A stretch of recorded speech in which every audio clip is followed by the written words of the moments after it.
கோவக்காய் குழம்பு எப்படி வைக்கிறதுன்னு பார்க்கலாம் வாங்க. இந்த மாதிரி கொஞ்சம் ஒரு 1/4 கிலோ கோவக்காய் எடுத்துக்கலாம். கோவக்காய் வந்து இது மாதிரி சின்ன சின்னதாக கட் பண்ணி வச்சுக்கோங்க. கொஞ்சம் பிஞ்சு கோவக்காயாக வாங்கிக்கிங்க. நான் கொஞ்சம் முத்தலாக வாங்கினதுனால இது மாதிரி பழுத்த மாதிரி இருக்குது. நீங்கள் கொஞ்சம் பிஞ்சு கோவக்காயாக வாங்கிக்கோங்க.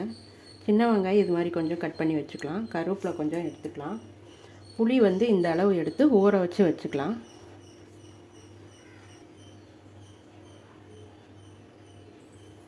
கொஞ்சம் தேங்காய் வந்து இது மாதிரி கொஞ்சம் கட் பண்ணி எடுத்து வச்சுக்கோங்க.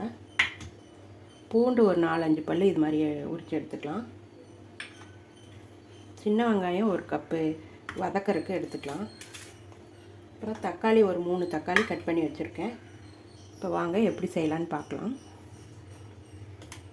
இதெல்லாம் கொஞ்சம் எடுத்துக்கலாம். ஒரு 2 ஸ்பூன் எண்ணெய் ஊற்றிக்கலாம். அதில் பூண்டு எடுத்து போட்டுக்கலாம். அது அப்படியே சின்ன வெங்காயத்தையும் போட்டுக்கலாம். நல்லா வதக்கி போட்டுக்கலாம். இந்த அளவுக்கு கொஞ்சம் வதங்கினதுக்கப்புறம் அரிஞ்சு வச்சு தக்காளியை போட்டுக்கலாம்.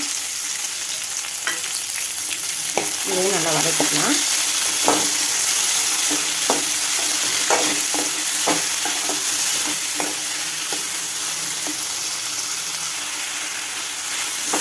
இந்த அளவுக்கு கொஞ்சம் நல்லா தக்காளி வதங்கினதுக்கப்புறம் கட் பண்ணி வச்ச தேங்காவை கொஞ்சம் போட்டுக்கலாம். இதையும் ஒரு கரட்டு விட்டுட்டு அடுப்பை ஆஃப் பண்ணிடலாம். இது ஆறட்டும், அப்புறம் பார்க்கலாம். ஒரு 2 ஸ்பூன் அளவுக்கு எண்ணெய் ஊற்றிக்கலாம்.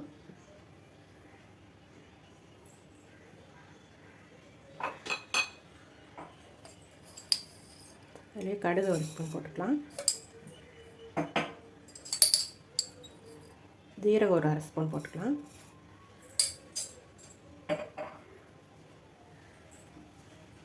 கடுகு பொரியட்டும்.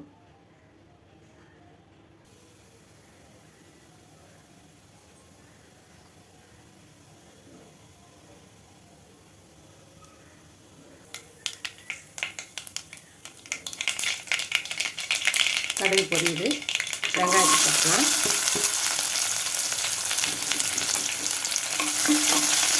அப்படியே கருவேப்பிலையும் போட்டுக்கலாம். நல்லா வதங்கட்டும்.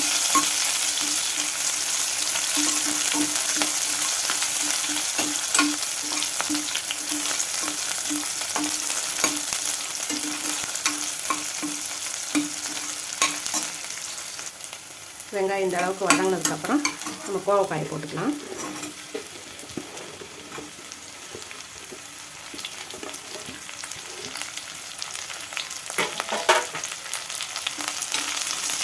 இதையும் நல்லா வதக்கி விட்டுக்கலாம்.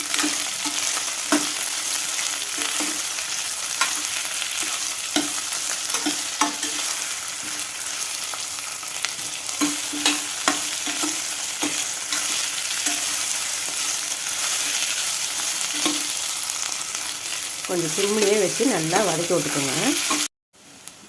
நல்லா இந்த அளவுக்கு இது மாதிரி நல்லா வதக்கி விட்டுக்கிட்டே இருக்கணும். நல்லா வதங்கிட்டு பாருங்கள். நம்ம இந்த ஸ்டேஜில் மஞ்சத்தூள் ஒரு 1/4 ஸ்பூன் போட்டுக்கலாம். உப்பு தேவையான அளவு போட்டுக்கலாம்.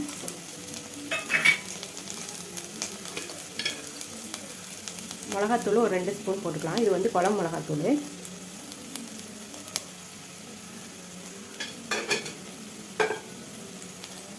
இதை ஒரு பரட்டி விட்டுட்டு நம்ம அந்த புளியை ஊற வச்சோம்ல அதை கரைச்சி இதில் ஊற்றிக்கலாம். இதை பாருங்க, நல்லா கரைச்சி எடுத்துட்டேன்.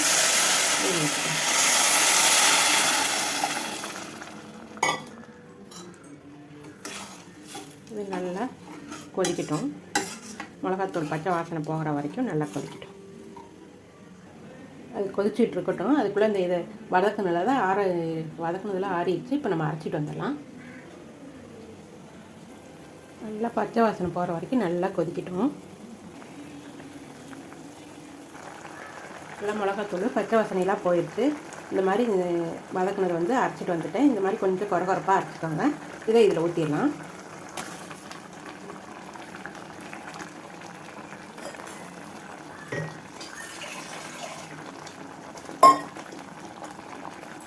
கொஞ்சம் மிக்ஸி கழுவி ஊற்றிக்கலாம்.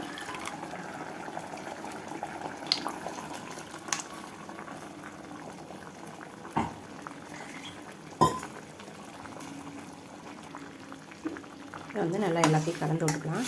உங்களுக்கு இந்த ஸ்டேஜ்லேயே உங்களுக்கு தேவையான அளவு தண்ணி ஊற்றிக்கோங்க. உங்களுக்கு குழம்பு திக்காக வேணுனாலும் திக்காக வச்சுக்கலாம். கொஞ்சம் தண்ணி மாதிரி வேணும்னாலும் கொஞ்சம் தண்ணி கலந்து நல்லா கொதிக்க விட்டுறலாம். இது நல்லா ஒரு 10 நிமிஷம் நல்லா கொதித்து வேகட்டும். இது அப்படியே அதை மூடி வச்சிடலாம். கொஞ்சம் நேரம் நல்லா வேகட்டும். இது அப்படியே எடுத்து கிளறி விட்டுக்கோங்க.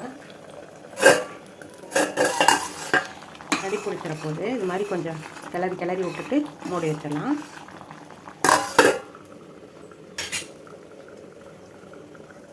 ஒரு 10 நிமிஷம் இது கொதிச்சிருக்கு பார்க்கலாம். நல்லா கொதிச்சிருக்கு. இந்த ஸ்டேஜில் கொஞ்சம் ஒரு 5 நிமிஷம் சிம் பண்ணி வச்சுட்டு மூடி வச்சுருங்க. நல்லா எண்ணெயெல்லாம் பிரிஞ்சு வரட்டும். நல்லா 10 நிமிஷம் ஆயிடுச்சு. திறந்து பார்க்கலாம். நல்லா எண்ணெயெல்லாம் பிரிஞ்சு வரலாம் வந்துடுச்சு. இந்த ஸ்டேஜில் கருவேப்பிலை போட்டுட்டு ஒரு கிளறி விட்டுக்கலாம். நல்லா குழம்பு திக்காக ஆகிடுச்சு. நீங்களும் இது மாதிரி செஞ்சு பார்த்துட்டு எப்படி இருக்குன்னு கமெண்ட்ஸில் சொல்லுங்கள். இப்போ சூப்பரான கோவக்காய் குழம்பு ரெடி ஆகிடுச்சு. இது மாதிரி நீங்களும் செஞ்சு பார்த்துட்டு எப்படி இருக்குன்னு சொல்லுங்கள்.